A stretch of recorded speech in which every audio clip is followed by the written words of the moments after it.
Aujourd'hui, je salue cette initiative parce que les décideurs de demain, les faiseurs de développement socio-économique de demain, qui sont nos jeunes, sont en train de discuter une véritable politique publique qui concerne l'énergie, qui concerne le développement durable. C'est une très belle initiative que nous soutenons en tant que ministère et avec toutes ces institutions. C'est une initiative qui est organisée par des jeunes et ça c'est un point qui est très important. Aujourd'hui on a dépassé, si vous voulez, les événements classiques organisés par les jeunes. Généralement sont attirés par le sport, par l'art, par la musique. Mais aujourd'hui on voit en plus de ça, on en a besoin, mais en plus de ça, aujourd'hui, ils sont intéressés par les politiques publiques. Ils ont commencé par l'énergie. L'objectif, c'est d'avoir ce débat avec les décideurs dans le domaine de l'énergie, en particulier les décideurs publics, pour qu'ils puissent, les décideurs publics, être à l'écoute des jeunes, mais aussi les jeunes s'en approprier, si vous voulez, s'approprier les politiques publiques. C'est quelque chose de très important.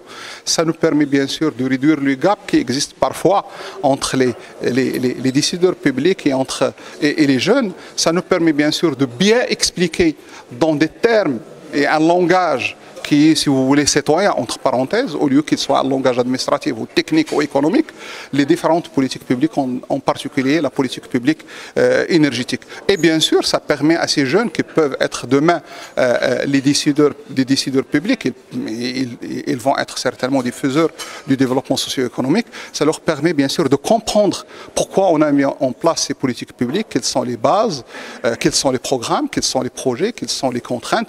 Et je crois que ce type de débat, c'est un débat qui est très intéressant. Ça complète, si vous voulez, la scène nationale en termes de débat. On a besoin de ces débats sereins, francs, loin des intox, de l'influence de l'intox aujourd'hui qui règne malheureusement dans la scène publique. Ça permettra bien sûr d'avoir cette compréhension entre, si vous voulez, les faiseurs de la politique publique et les faiseurs de développement de demain qui sont nos jeunes. Cette excellente initiative qui va permettre effectivement de partager avec le plus grand nombre, et notamment avec la société civile, les étudiants, les universitaires, la problématique de l'énergie qui est une problématique extraordinaire parce que non seulement elle concerne les problématiques de développement économique et social, mais c'est également une question de géopolitique et je pense que tous les grands problèmes du monde ont généralement une source liée à l'énergie. L'enjeu aujourd'hui, bien sûr, c'est de pouvoir partager les choix et les stratégies marocaines pour que l'ensemble des parties prenantes les comprennent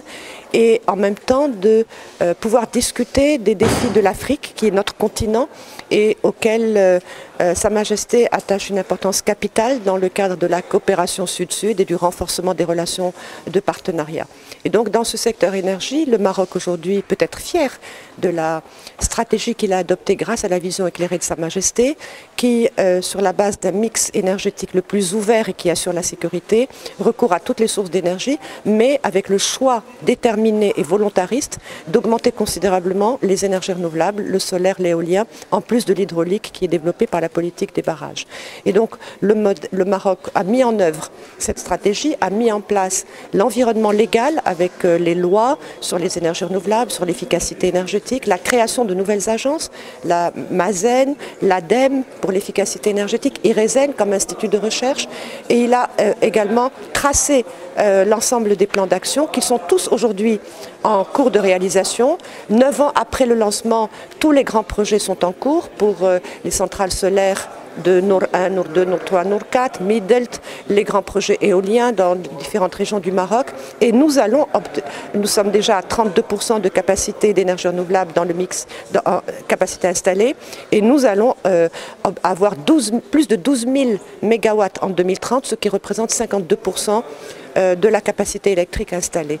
Donc le Maroc, grâce à la vision éclairée de Sa Majesté, grâce à un environnement légal adapté, grâce à des institutions dûment engagées, est en train de tracer sa route et il est considéré aujourd'hui comme modèle. Et partant de cette réussite, de cet exemple dans l'énergie, le Maroc est en mesure également d'accompagner le développement de l'énergie en Afrique. Il le fait d'ailleurs, et là aussi c'est une volonté royale d'assurer une coopération sud-sud dans l'intérêt de toutes les parties. Et plusieurs acteurs marocains comme l'ONE, Mazen, l'ONIM ont des programmes extrêmement importants dans plusieurs pays africains, dans l'électrification rurale, dans la construction de centrales solaires ou éoliennes, dans la clarification des politiques énergétiques qui peuvent accompagner. D'autant plus que notre continent a des besoins extrêmement importants. C'est le continent le moins électrifié, c'est pratiquement 600 millions d'habitants qui n'ont pas accès à l'énergie et qui, pour beaucoup, utilisent des sources polluantes qui coûtent cher aussi à leur environnement, avec le bois, la biomasse et autres. Et donc, il y a tout intérêt à développer dans ces pays des choix judicieux, puisque le continent regorge d'énergie renouvelable. Il y a un ensoleillement considérable, l'éolien également est disponible, la géothermie, l'hydraulique est également extrêmement importante en termes de ressources, et toutes ces ressources sont exploitées à 1 ou 2% maximum, ce qui est très bas. Et donc l'Afrique a les moyens de s'inscrire dans le cadre d'un développement et d'un recours aux énergies renouvelables et d'inscrire son développement dans une croissance durable en adoptant les technologies les plus appropriées et qui puissent, d'autant plus qu'aujourd'hui on voit que la parité des énergies renouvelables est en train d'atteindre celle des énergies fossiles, puisque nous sommes aujourd'hui au moins au Maroc, le prix de l'éolien et le prix du photovoltaïque PV sont pratiquement à la parité sur le réseau avec les autres énergies d'origine fossile. Donc l'Afrique a tous les moyens de pouvoir assurer sa croissance économique, mais bien sûr il lui faut un soutien également, puisque on estime qu'il faut 110 milliards de dollars d'investissement par an pour assurer la réalisation de toutes les infrastructures nécessaires, notamment électriques. Et donc là, ça exige une coopération d'abord sud-sud entre nos propres pays, mais également une coopération nord-sud pour le transfert des technologies, du savoir-faire et le recours accru au financement extérieur, notamment par le partenariat public-privé. Ce sont parmi les nobles leaders, les jeunes, pas que notre pays, mais du continent, ont un rôle très important à jouer. Et bravo pour ce que vous faites, parce que c'est le message que je voudrais faire passer. Je rentre du Nigeria et je peux vous dire que sur ce continent, il y a un potentiel énorme en renouvelable et en énergie fossile. Mais nous avons un constat, 600 millions de citoyens africains sans électricité aujourd'hui. Voilà une initiative portée par des jeunes aujourd'hui qui montre que l'énergie concerne tout le monde et surtout les générations futures.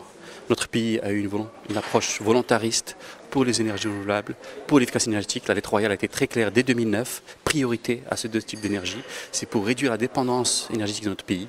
C'est aussi pour montrer que les opportunités en termes d'économie, en termes d'emploi, en termes d'impact environnemental, d'impact social, sont toutes prises en compte. Aujourd'hui, nous avons des entreprises, des industries, nous avons des start-up, nous avons des différentes actions dans tous les domaines, et ce qui est présenté aujourd'hui, avec le volet continental.